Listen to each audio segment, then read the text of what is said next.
Თელდღია ჟურნალისტები მოვლენათა ეპიცენტრში არიან, ნაცემები არიან ჩვენი კოლეგები ტელეკომპანიებიდან და გაზეთებიდან. განსაკუთრებული აგრესიულობით სპეცდანიშნულების რაზმი ტელეკომპანია იმედის ჟურნალისტებს უსწორდებოდა. პროფესიული მოვალების შესრულების დროს მხოლოდ ტელეკომპანია იმედიდან 30-მდე ჟურნალისტი, ოპერატორი და ჩართვებზე მომუშავე ინჟინრები დაშავდნენ და მოიწამდნენ.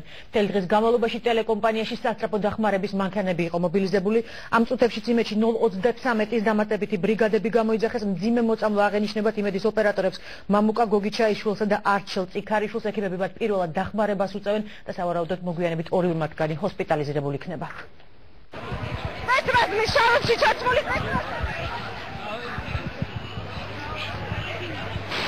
პირდაპირ ეთერი უეცრად შეწყდა, ასე შავებში ჩაცმულმა სპეცრაზმელებმა ტელეკომპანია იმედის ყველა სიგნალი გათიშეს.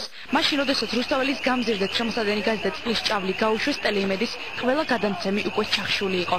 სპეცრაზმელებმა მშვიდობიანი მანიფესტანტები არ იკმარეს და იერიში ჟურნალისტებზე მიიტანეს.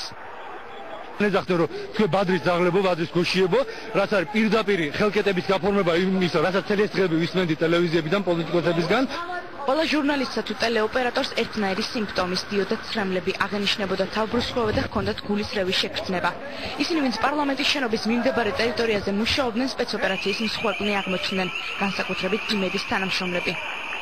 მე ჩემი ოპერატორები დაკით გასაყარზე მომიტინგებს და სპეცრაზმელებს შორის სპეცრაზმელებმა რამდენჯერმე მოუწოდა მომიტინგებს დაშლისკენ, თუმცა მომიტინგები არ იშლებოდნენ და მოულოდნელად დაიწყო წყლის ჭავლის მიმართვა მომიტინგების მიმართ. თუმცა მომიტინგები ამის მიუხედავადაც არ იშლებოდნენ და ამ დროს ზუსტად ფეხებში ჩაღვივარდა ერთგვარი კაფსულები, რომელიც უშვებდა მცრემლსადენ გაზს და გაზის გაშვებისთანავე დაიწყო თვალების წვა, დაიწყო ცრემლდენა, თუმცა ამასთან ერთად შეგუშუპდა ყელი და ფაქტობრივად შეუძლებელი გახდა სუნთქვა. ამის მერე ყველა აბსოლუტურად მომიტინგეები დაიძრნენ პარლამენტის ზედა ამოსასვლელისკენ, ამ ქუჩას მიუყვებოდნენ და რამდენიმე წუთში როდესაც მივიხედ და გარშემო უკვე ფაქტობრივად აღარავინ აღარ იყო.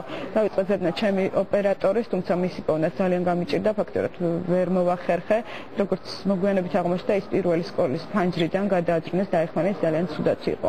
მივედი ახლოს, მინდოდა დამეფიქსირებინა, როგორ ურტყამდნენ მოხუც ადამიანს, იქ ორი ადამიანი და ამის შემდეგ უკვე როდესაც მათ დაინახეს გადამღების ჯგუფი, უკვე წამოვიდა აგრესია ჩვენსკენ, თუმცა მათ ჩვენთვის ხელი არ დაუწყამთ, უბრალოდ იყო ფიზიკური შეურაცხყოფა, სიტყვერი შეურაცხყოფა. მოგვიანებით უკვე გაუშვეს ცრემლსადენი გაზი, რის შემდეგაც უკვე თვალებს ფაქტიურად ვეღარ ვახალდით ვერც მე და ვერც ჩემი ოპერატორი და რამდენიმე წუთი ფაქტიურად ვიყავით გათიშულები, ჩამოვჯექით.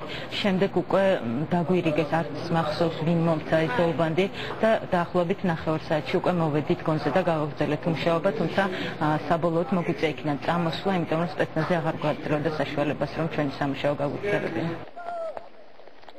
შეტევა იმედზე დილიდან დაიწყო.